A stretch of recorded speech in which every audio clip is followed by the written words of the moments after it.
Hello everybody, Maven here, and is the Astrocyte Verse just meant for PvP, niche speedruns, or Crota's End door skips?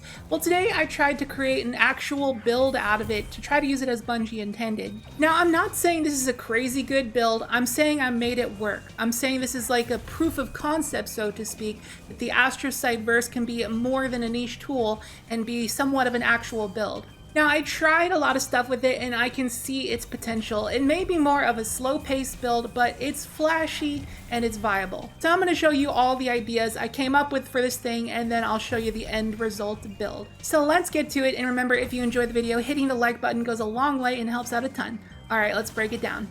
So this build definitely shines in its movement potential, and that's the first thing I wanted to talk about before we break down its actual abilities. And as you know, the Astrocyte Verse allows you to blink further and more frequently, and one of the two updates it got with the release of Lightfall is that blinking during your Nova Warp Super doesn't consume super energy, allowing you to fly long distances. More on that in a second. So first things first, I wanted to go up to the red roof of Nessus to test out the Eager Edge blink skating tech because I wanted to figure out how to sequence it to go further. I was confused whether you wanted to blink right out of your Eager Edge right off the bat, or if you wanted to wait until after you hit the ground. So with the Astrocyte, you are allowed 2 blinks before they have to cool down, and I found that you really actually want to blink high at the start, and then Eager Edge blink out of that.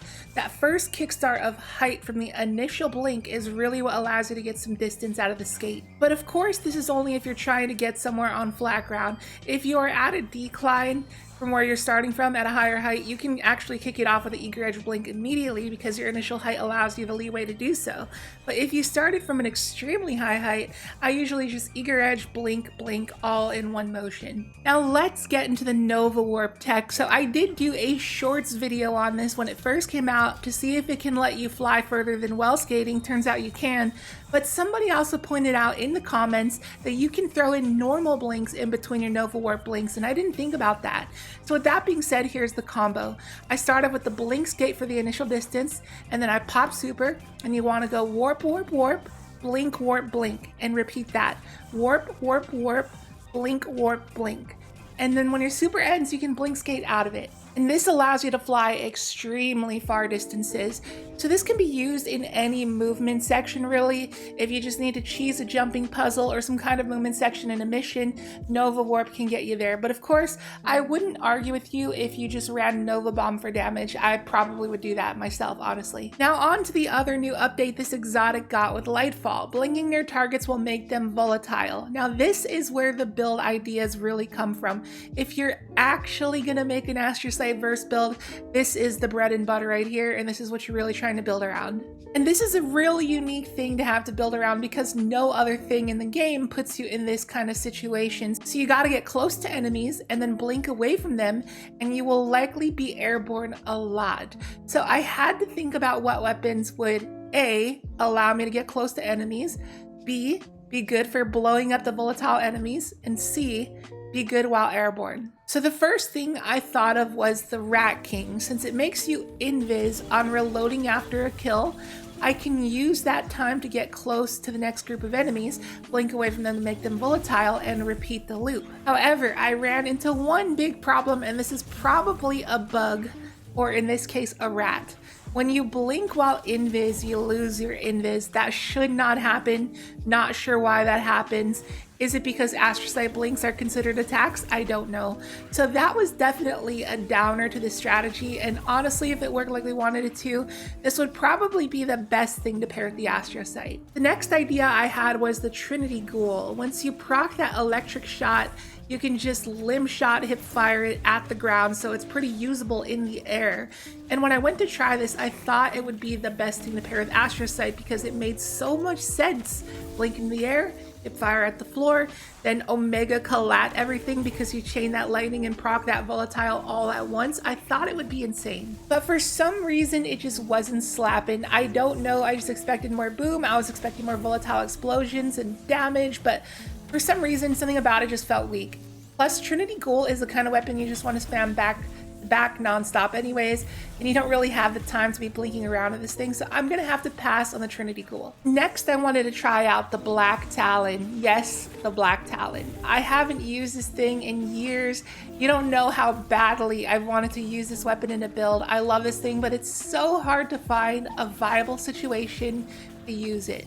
So I thought this weapon would be cool for this build because you can get close to enemies by guarding with the sword, and then when you blink up, you can toss a projectile down. Although I could have sworn that the Black Talon only consumed 1 ammo for air projectiles, but apparently not, and if it did, it would actually be awesome.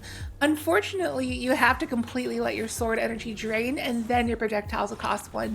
So that kind of killed the potential for Black Talon to be used with this build due to the ammo inefficiency, because having to let your sword energy drain every time you want to use it is just too tedious. Now, speaking of swords with projectiles, I wanted to try out a caster frame sword to see if the air projectiles only costed 1 ammo, and the perfect one would be the Chivalric Fire sword from this season because it has a repulsor brace which synergizes very well with the Volatile. But unfortunately, I could not try this one out because according to Bungie, you cannot reacquire randomized gear.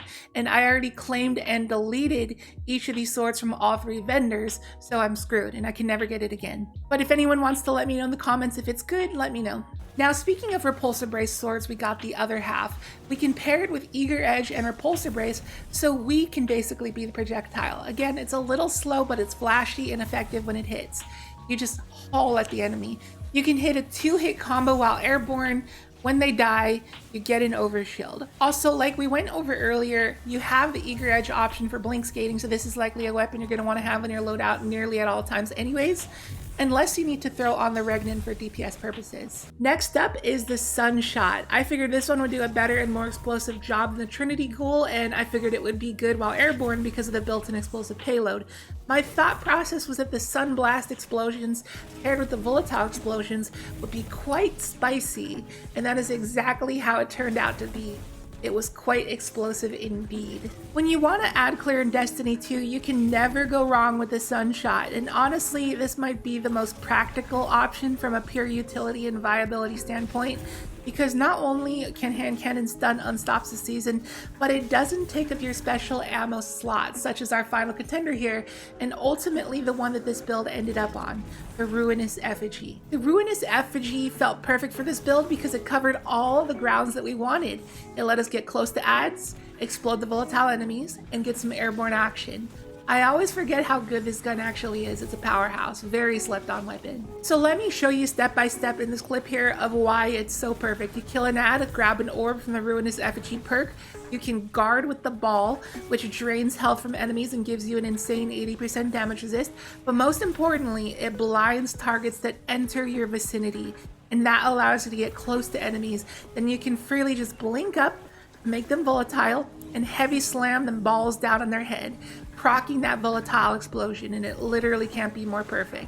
It's like these 2 exotics were meant for each other. Bungie probably overhauled the Astrocyte Verse with the Ruinous Effigy in mind. And another thing to note here about the Ruinous Effigy ball is that it actually has ammo that drains over time, so you can hold on to it for a while and just ball slap your enemies repeatedly and then slam down on them right before the ammo runs out. And you can actually get a ridiculous amount of damage off of it with 1 ball. And as you can see in this clip here, we're able to kill Carl with just 1 nade and 1 ball. That's it. It's such a satisfying clip to watch. I love the base boost of the volatile explosions. It seriously is Destiny ASMR. Now, quick comparison, 3 rockets from the Cold Comfort does not kill Carl, so the fact that you can kill him with 1 ball is incredibly impressive. Don't you just love being able to dunk your balls in the enemy's head? So this weapon absolutely works wonders against any mob that is capable of being blinded, so unfortunately that leaves out bosses and champions. But good news, the ball slam does create a suppressing explosion, meaning that it stuns overload champions. And I did try it out in the weekly Nightfall and it did work.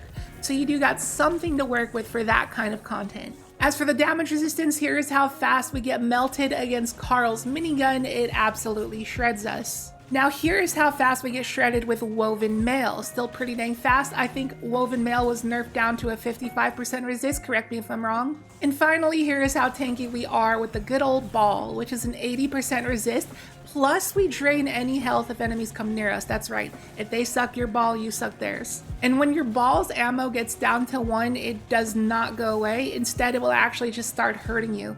But as long as you have Devour and run around sucking enemies' health, you can just bot walk around as an unkillable tank. Now, one last thing before we break down the actual build, we are running Feed the Void to gain an enhanced Devour on Void ability kills. Now, when you kill a volatile target, it will not proc Devour. However, when you kill another target beside that target with the volatile explosion, it will proc that Devour. So it's cool that you have a method of proccing Devour just in your exotic armor alone. Okay, now I'm just gonna do a super fast speed run of the build breakdown because I feel like this video has been going on way too long and I don't want to stretch it longer than it needs to be. So I'll just skim over everything without explaining it in deep detail like I normally do in my build videos. And if you have any questions, you can just ask down in the comments. Okay, so we got Feed the Void and we got Child of the Old Gods, but I would not argue with you if you ran Chaos Accelerant for the larger suck because the nades also pair very well with the Astrocyte Blink. And honestly, you can make this build work very well if you just build into the nades and ran Void Demolitionist weapons. So moving on to our fragments here, we got Instability to get volatile rounds, we got Undermining for weaken, we got Obscurity for invis, and Persistence to make our Devour last longer. So for our mod setup, we got the good old triple Surge Time Dilation setup. We got orbs in Reaper, Firepower, and Siphon, got Finders and Reserves to make our Ruinous Effigy more efficient, and also our Regnant. Got some ability-based mods and Impact Induction, Bolstering Detonation, and Bomber, and got a Resist. You can just run whatever resist. It happens to be the threat modifier. But melee damage resist is also good because you're always up close. For our other weapons, like I said, keep a Regnant on the side for certain activities where you gotta deal with champs and bosses. And for your kinetic slot, just use whatever you need to use to stun champions. But if you don't need to stun a champion, literally just use whatever you want. I like to use Rufus because it's good this season with the artifact mods like Unraveling Orbs and Horde Shuttle. So that's gonna do it for this one. Like I made it clear in the intro, it's not the craziest or most efficient build to use in the world, but where it shines is movement, survivability, and most of all, fun. If you're a Warlock main and you want to try out a fun niche build, add this one to your arsenal if you want to dunk your balls on the homies. And it would be much appreciated if you share this video with your Warlock main friends. I'm sure they'd enjoy it as well. As always, the loadout link to this build is down below in the description and the pinned comment if you'd like to give it a try. And I hope you enjoyed the video. If you did, be sure to hit the like button and drop a comment because it really goes a long way, helps out a ton, and it really helps out the algorithm. And if you are new here, please consider subscribing. Would love to have you here. And with that, I'll catch you in the next video. See you later.